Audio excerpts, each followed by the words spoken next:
بدأت الأهالي تتطوع، والحكومة حست إنهم بدهم يضربوا البلد أو بدهم يعملوا شيء، فبدأت الأمة تتطوع، وأنا تطوعت طبعا، وأنا عسكري.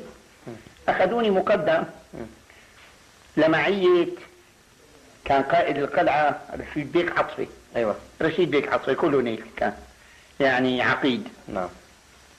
حطوني بمعيته، أنا متطوع، وإجت هالأهالي بالألوف بدهم يتطوعوا، الشباب كله بده يتطوع، بدهم أواعي، بدهم لبس، بدهم سلاح. فبدأت هالأمة كلها تيجي بدها تتطوع. بالقلعة في مخزن أواعي واحد اختيار طوال مو قاعد يعمل ومعه معاوين هدول بدنا ناخذ منهم أواعي نلبس كل الألوف الشبان اللي جاي، وما في اللي عندهم، يعني ما عندنا 10 بدلات وجايين 10,000. ما لقينا غير الضرب اشتغل، ضربوا البرلمان، صاروا يضربوا على القلعة. أنا بالقلعة على السجن، لا السجن بعدين. على القلعة. على القلعة اشتغل الضرب على القلعة، وضرب طيارات ومدافع ورصاص وقلل واشكال لهم.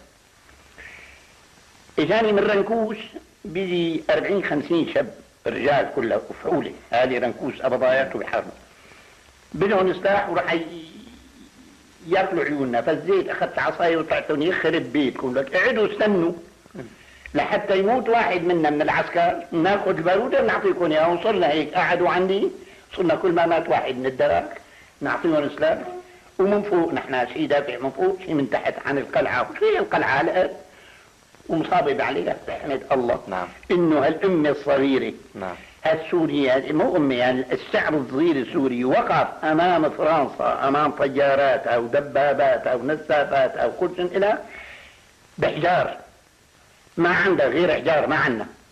هذا الشعب شعب ما بيموت ولا يجوز أن يموت، وإن شاء الله ما بيموت إن شاء الله. أنا لي بالله. فأنا لما شفنا الضرب أنا خفت على السجن، أنا عملت لي على السجن، خفت على السجن. في عندي ولد اسمه وفيق الحلبي متطوع، قال دخيلة، قلت له الله يرضى عليك روح على السجن، قول شعبان افندي هذا رئيس السجن مدير السجن، قل له طالعوا المساجين انتوا اسمه. راح ورجع قال ما بيقبل امرك، بده خطي، كتبنا له خطي، اخذوا ورجع قال ما بيقبلوا، انت ما لك دخل بالسجن. قلنا له ابني هلا الحكم للقلي، انا سجن مجن، لك روح خليه يطالعهم. قال ما بغضب. رقدت انا وياه ونحن راقدين، اجت تقول لي ضربت من الطياره. نعم. ضربت، نحن وقعنا بالارض يعني نمنا. نعم.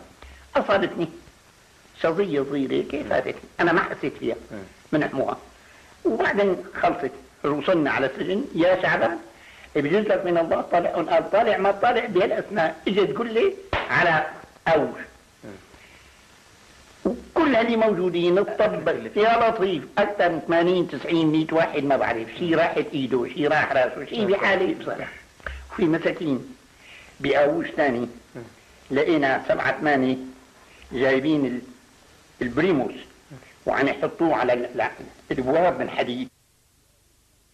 ايوه، عم يحطوه على الحديد حتى يحمى، وانه يحموا يطلعوا منه. طلعتوهم بعدين؟ طلعناهم كلهم نساء ورجالا، اخذت المسؤوليه علي، قلت خليهم يشنقوني ولا يروحوا، ما بجوز ما بجوز. نعم.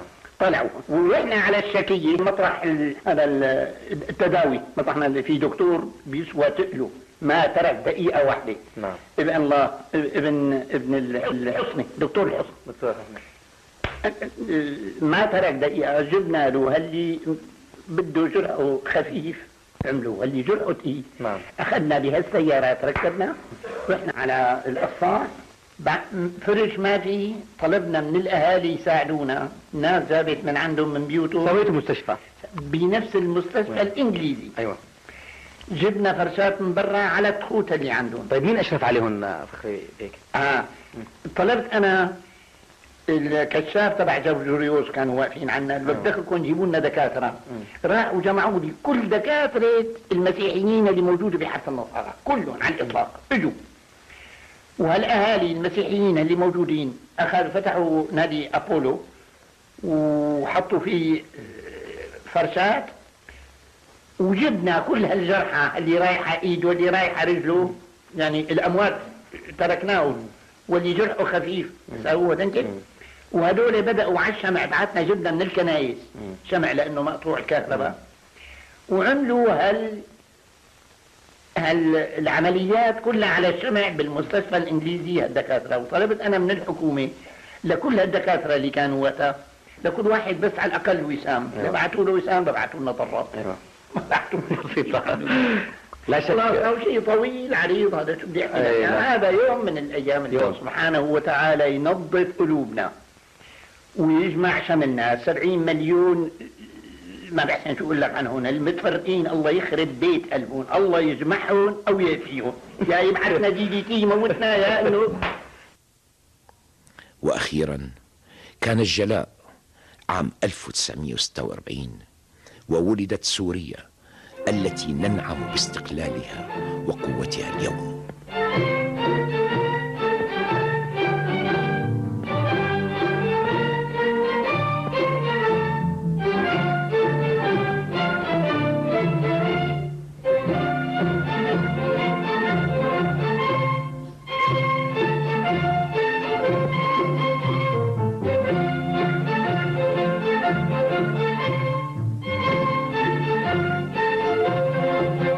بتمنى تكون صحتي جيدة وإني دائما أتحاكى أنا والشعب اللي بحبه وبيحبني.